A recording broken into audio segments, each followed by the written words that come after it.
Hello everyone, myself Deepak Tiwari welcomes you all in my biology class of Biomaster. In today's video, we are going to discuss about the female reproductive structure of a flower. That is what? It is gynoecium. So let's start the video. Here it is. आइए देखते हैं हम लोग कि gynoecium जो female reproductive structure है वो क्या होता है. तो ये देखिए, this is the structure of gynoecium. ये gynoecium का स्ट्रक्चर है. पर ये क्या है? ये तो कार्पेल का स्ट्रक्चर है. जी हाँ, group of carpel is known as gynoecium. gynoecium क्या होता है? तो gynoecium is nothing but a group of carpel. Role of carpel. तो role of carpel, let's see the definition of what? Definition of gynoecium. gynoecium की definition को देखते हैं हम लोग. तो क्या होगी डेफिनेशन gynoecium की? Role of carpel is known as gynoecium. It is the female reproductive part of a flower that produces what? That produces ovule. Ovule क्या होता है? फीमेल गैमेट होता है. तो आइए इसी स्ट्रक्चर को हम लोग थोड़ा डिटेल में देखते हैं. तो एक कार्पेल जो है उसके बेसिकली 3 पार्ट होते हैं: stigma, style and ovary. Stigma top most part होता है जो फ्लैट होता है और स्पेशली मॉडिफाइड होता है. किस लिए? पॉलन ग्रेन को ट्रैप करने के लिए. इसके लिए वो स्टिकी हो सकता है वो, या फिर वो फाइबरस हो सकता है, हेयरी हो सकता है ना. और ये जो स्टाइल है ये ट्यूब लाइक स्ट्रक्चर है जो स्टिग्मा को कनेक्ट करती है. किससे? ओवरी से. स्टिग्मा को ओवरी से कनेक्ट करने वाली जो लेंथ होती है दैट इज कॉल्ड स्टाइल. और ये इसका जो रिप्रोडक्टिव पार्ट है which is called ovary. Ovary contain करता है ovule which is the female gamete. तो let's see what would be the definition. What would be the definition? क्या डेफिनेशन क्या हो सकती है इसकी? तो आइए डेफिनेशन को देखते हैं कि करके हम लोग. सबसे पहले हम लोग डेफिनेशन देखेंगे किसकी? सबसे पहले हम लोग डेफिनेशन देखेंगे स्टिग्मा की. तो stigma as a top most part, देख सकते हैं आप, टॉप मोस्ट पार्ट होता है कार्पेल का और ये स्टिकी होता है, फेदरी होता है, ताकि क्या हो? तो ये पॉलन ग्रेन को ट्रैप कर सके. इसके ऊपर पॉलन ग्रेन चिपक जाए या फिर एयर से जा रहा है तो वो ट्रैप हो जाए इसमें, इसीलिए वो स्टिकी या फिर फेदरी होता है. फिर आता है स्टाइल. स्टाइल वो रॉड लाइक स्ट्रक्चर है जो कि स्टिग्मा को कनेक्ट करता है ओवरी के साथ. स्टिग्मा को कनेक्ट करता है किसके? स्टिग्मा कनेक्ट करता है ओवरी के साथ. फर्टिलाइजेशन के बाद स्टाइल में पॉलन ट्यूब बनती है. तो देखते हैं क्या है. It is a long tube that connects the stigma to ovary. After pollination the pollen tube is form through this region. Pollen tube जो है वो इसी में से बनती है. जब पॉलन ग्रेन इसके ऊपर आएगा ना, स्टिग्मा ट्रैप कर लेता है पॉलन ग्रेन, तो इसके अंदर से पॉलन ट्यूब होती है वही एम्ब्रियो सैक के अंदर एंटर कर जाती है. फिर आता है थर्ड पॉइंट, क्या? ओवरी का. तो ओवरी देखिए, ये पार्ट जो है वो ओवरी है जो बाद में जाकर के फ्रूट बनता है. हाँ, वही फ्रूट जो आप लोग खाते हैं ना, that is nothing but the ripen ovary. तो ovary it is the female reproductive part of a flower that hold ovule. जो ओव्यूल कंटेन करता है, इसी के अंदर ओव्यूल होता है. ये ओव्यूल का एक रफ फिगर बना हुआ है और इसी ओव्यूल का हम लोग डिटेल फिगर देखेंगे यहाँ पे. ये रहा उसका डिटेल स्ट्रक्चर. किसका? ओव्यूल का. This is the detail structure of ovule. तो आइए देखते हैं यहाँ पर ये जो ओव्यूल है, इसमें फिगर में हम देखें तो इसमें 2 लेयर हैं. इन लेयर्स को हम क्या कहते हैं? इन लेयर्स को हम कहते हैं इंटीग्यूमेंट. क्या कहते हैं? इंटीग्यूमेंट. ये 2 लेयर दिख रहे हैं ना आपको, एक आउटर, बाहर वाली जो है वो आउटर इंटीग्यूमेंट और इनर वाली इनर इंटीग्यूमेंट. अंदर जो है वो इनर इंटीग्यूमेंट हो गई. इंटीग्यूमेंट का फंक्शन होता है प्रोटेक्शन देना, प्रोटेक्ट करना. इस पूरे स्ट्रक्चर को प्रोटेक्ट करेगा, ये इसका मेन फंक्शन होता है. और बाद में जब ये बीज बनेगा ना, ये पार्ट जो है वो सीड बन जाता है. तो ये पूरा ओव्यूल वो सीड में कन्वर्ट हो जाएगा. तो उस सीड की जो कवरिंग होती है, सीड कोट, वो इंटीग्यूमेंट से बनती है.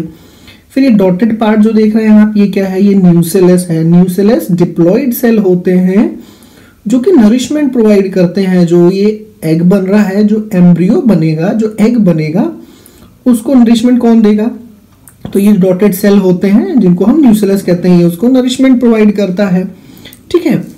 फिर आप देखेंगे न्यूसेलस जो है, न्यूसेलस वाले इस पूरे पार्ट में देखेंगे तो यहाँ पर एक ओपनिंग है छोटी सी. इस ओपनिंग को हम क्या कहते हैं? This opening is called micropyle. इस ओपनिंग को, ये ओपनिंग जो है वो क्या है? माइक्रोपाइल है. यहाँ पर इंटीग्यूमेंट एब्सेंट है. तो यही वो पॉइंट है जहां से नॉर्मली पॉलन ट्यूब एंटर करती है. तो माइक्रोपाइल जो है वो ओपनिंग होती है, और इस माइक्रोपाइल के अपोजिट जो होता है एंड, उसको हम चालजा एंड कहते हैं। चालजल एंड जो है वो क्या होता है, it is opposite to that of micropyle and.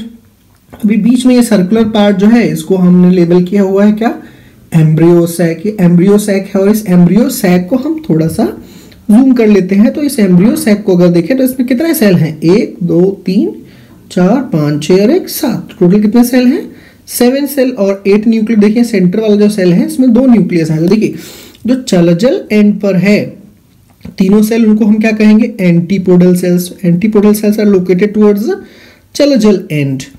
Okay, then जो ये 3 पार्ट हैं, पूरे 3 सेल जो दिख रहे हैं आपको, इनको हम एग एपरेटस कहते हैं। और ये एग एपरेटस लोकेटेड होता है किधर, एग एपरेटस लोकेटेड होता है माइक्रोपाइल में, और सेंटर में जो है वो सेंट्रल सेल होते हैं। ठीक है, और इसके बारे में हम लोग डिटेल डिस्कशन लेंगे आगे, एक और फिगर बनाएंगे हम लोग।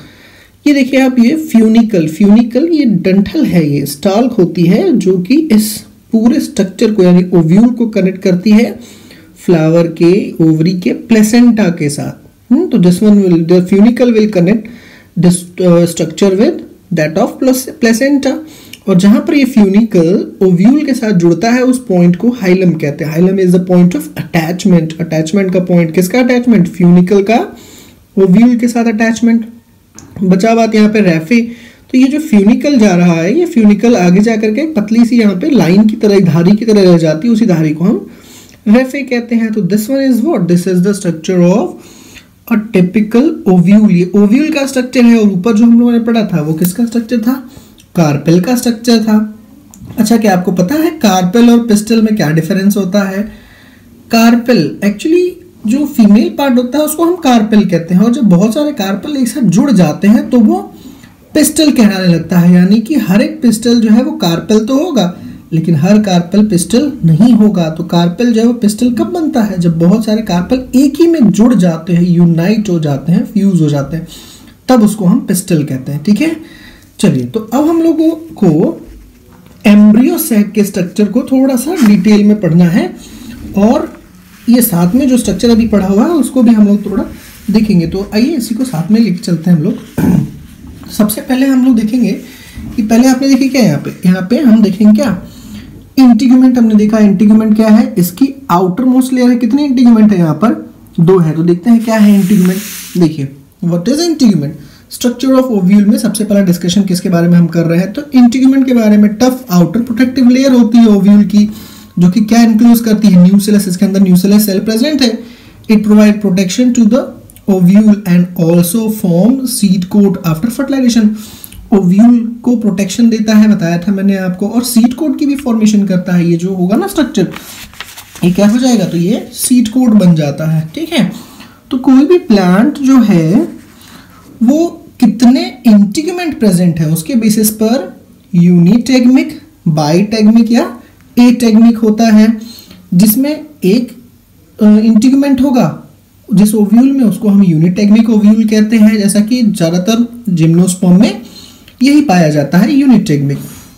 बाइटेगमिक क्या होता है, तो बाइटेगमिक हैविंग 2 इंटीग्यूमेंट्स, 2 इंटीग्यूमेंट होंगे तो बाइटेगमिक, और अगर एक भी इंटीग्यूमेंट नहीं है तो क्या कहलाएगा, वो एटेगमिक। एग्जाम्पल क्या हो गया, पैरासिटिक प्लांट, वो प्लांट जो अपना नरिशमेंट किसी दूसरे प्लांट से लेते हैं ना, वैसे वाले प्लांट क्या होते हैं, एटेगमिक होते हैं। एंजियोस्पर्म बाइटेगमिक होता है। समझ गए। तो अब नेक्स्ट क्या है, तो नेक्स्ट है न्यूसेलस। न्यूसेलस सेल, तो न्यूसेलस के सेल क्या थे, आइए देखते हैं न्यूसेलस के सेल क्या थे। ये देखिए, ये जो डॉटेड सेल है, ये डॉटेड सेल क्या थे, न्यूसेलस थे, और it is fully surrounded by integument. तो क्या है न्यूसेलस, तो न्यूसेलस देखिए ग्रुप ऑफ डिप्लॉइड सेल, ये डिप्लॉइड सेल होते हैं surrounded by integument except for a small gap. क्या है वो गैप, एक जगह था ना, थोड़ा सा गैप था जहां पर वो एब्सेंट हाउस गैप को हमने क्या कहा, माइक्रोपाइल कहा उसको, है ना। क्या काम करता है nucellus, nucellus is nutritive tissue that provide nourishment to the developing embryo. जो एम्ब्रियो डेवलप करेगा तो ये एम्ब्रियो की डेवलपमेंट के लिए जो नरिशमेंट चाहिए, जो न्यूट्रिशन चाहिए, वो न्यूट्रिशन कौन प्रोवाइड करेगा, न्यूसेलस प्रोवाइड करेगा। ये फूड स्टोरेज टिश्यू की तरह हो जाता है ये। ठीक है, one of the cell of this nucellus, nucellus का एक सेल जो होगा वो इनलार्ज हो जाता है, वो बड़ा हो जाता है, और वही आगे जा करके क्या बनता है, वही आगे जाकर के मेगास्पोर बनता है। मेगास्पोर मदर सेल जो बनेगा ना, पहले MMC मेगास्पोर मदर सेल, जो बाद में क्या बनता है मेगास्पोर, यानी कि ओव्यूल का जो फीमेल गैमेट है, ओवा जो एग है, उसकी डेवलपमेंट किसके थ्रू हो रही है, तो वो एक सेल न्यूसेलस का वही एनलार्ज हो जाता है। जैसे ये देख लेना आप यहाँ पे, तो ये जो सर्कुलर पोर्शन है एम्ब्रियो सैक, यहाँ भी पहले ये न्यूसेलस के सेल भरे हुए थे। अब ये न्यूसेलस का एक सेल, इसी में से एक सेल बड़ा होकर के ये पूरे स्ट्रक्चर की फॉर्मेशन कर लेता है। ये जो सर्कुलर स्ट्रक्चर देख रहे हैं आप, जिसको हमने यहाँ पे एम्ब्रियो सैक मेंशन किया हुआ है, जिसमें जो पूरा फीमेल गैमेट है वो लोकेटेड है, तो ये किससे डेवलप हुआ, ये न्यूसेलस के इन्हीं सेल्स, इसी में से एक सेल के इनलार्ज होने से बना है, जिसको हम लोग डिटेल देखेंगे जब हम लोग गैमेट की फॉर्मेशन पढ़ेंगे तब। तो वो डिटेल वाली बात अलग हो गई अब यहाँ पे। अब आते हैं हम यहाँ पर एम्ब्रियो सैक के बारे में। तो एम्ब्रियो सैक के लिए मैंने आपको यहाँ पर एक फिगर ऑलरेडी बना रखी है ताकि हमें समझने में थोड़ी आसानी हो सके। तो एम्ब्रियो सैक जो पूरी तरह से न्यूसेलस से और इंटीग्यूमेंट से सराउंडेड था, उसमें हम देखें तो दो एंड होते हैं, एक चलाजल एंड और दूसरा माइक्रोपाइल एंड। चलाजल एंड पे 3 सेल होते हैं जिनको हम क्या कहते हैं, एंटीपोडल सेल कहते हैं। माइक्रोपाइल पे भी 3 सेल होते हैं जो एक साथ मिलकर के क्या कहलाएंगे, एग एपरेटस। इस एग एपरेटस में 2 सेल सिनर्गिड्स होते हैं और एक सेल होता है एग सेल।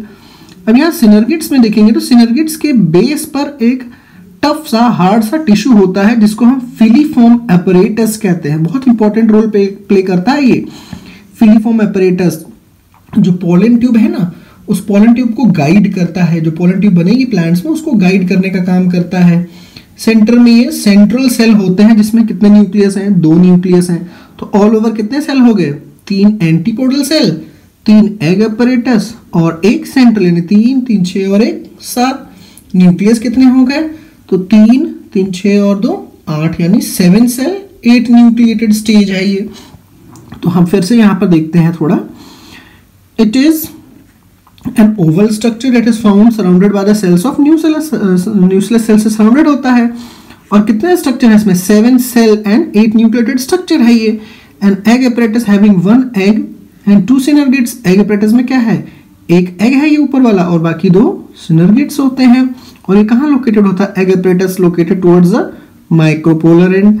एंटीपोडल सेल्स जो होते हैं वो चलाजल एंड पे लोकेटेड है। और सेंट्रल सेल जो है उसमें 2 पोलर न्यूक्लियाई होते हैं। तो ये सारे के सारे क्या फंक्शन परफॉर्म करते हैं वो तो हम देखेंगे आगे चल के। तो कहाँ लोकेटेड था ये, देखिए इस फिगर में कहाँ लोकेटेड था ये सेंटर का पार्ट जो है इसमें ये पूरा का पूरा लोकेटेड था, जिसको हमने अभी स्टडी किया। ठीक है, तो अब आते हैं आगे के स्ट्रक्चर में थोड़ा सा हम लोग। तो आगे क्या बचा अभी, तो जैसा मैंने कहा रेफे क्या होता है, एक पतली सी लाइन होती है। ये जो रेफे दिख रहा है ना आप, ये देखिए इस जो रेफे है इसको क्या कहते हैं, रेफे कहते हैं। रेफे क्या है, तो ये फ्यूनिकल जो है वही आगे जाकर के वो पतली सी धारी लाइन बनी रहती है जिसको हम लोग रेफे कहते हैं। हाइलम क्या है, जहां पर फ्यूनिकल जाके जुड़ रहा है ओव्यूल के साथ। और फ्यूनिकल क्या है, वो डंठल है जो इस पूरे स्ट्रक्चर को प्लेसेंटा के साथ जोड़ती है। फिलीफॉर्म एपरेटस भी हमने देखा वहां पे, तो वही स्टडी करेंगे हम यहाँ पे। देखिए क्या है ये, raphe a long narrow ridge formed by union of funicle with the body of ovule. Ovule की बॉडी से जहां पर ये फ्यूज करेगा तो वहां पे एक रिजिड स्ट्रक्चर बनता है। हाइलम फ्यूनिकल के अटैच होने का पॉइंट हाइलम है। Stalk containing the ovule with placenta connecting the ovule with placenta. ये स्टॉक जो प्लेसेंटा के साथ कनेक्ट करेगी उसको क्या कहेंगे, फ्यूनिकल कहेंगे। फिलीफॉर्म एपरेटस, तो फिलीफॉर्म एपरेटस कहाँ था, सिनर्गिड्स के पास वो प्रेजेंट था। It is present at egg apparatus, it guide the entry of pollen tube into embryo sac. तो ये तो हो गया पूरा का पूरा information, introduction about the female reproductive structure जो कि गाइनोसियम कहलाता है। अब कुछ क्वेश्चन डिस्कस कर लेते हैं हम लोग यहाँ पे। What are the various type of ovules based on integument? Integument के बेसिस पर कितने तरह के ओव्यूल होते हैं, वीडियो के बेसिस पर आप लोग बताइए। Which part of flower form the seeds and fruit, seed और फ्रूट की डेवलपमेंट किस पार्ट से होती है, कौन सा पार्ट सीड और कौन सा पार्ट फ्रूट की फॉर्म में डेवलपमेंट करता है। और जो नेक्स्ट क्वेश्चन है वो क्या है कि 7 सेल 8 न्यूक्लिएटेड स्टेज ओव्यूल का क्या मतलब है, what do you mean by 7 cell and 8 nucleated stage. What is the function of filiform apparatus? Filiform apparatus and nucellus का क्या फंक्शन है। और at last what are the various type of ovules.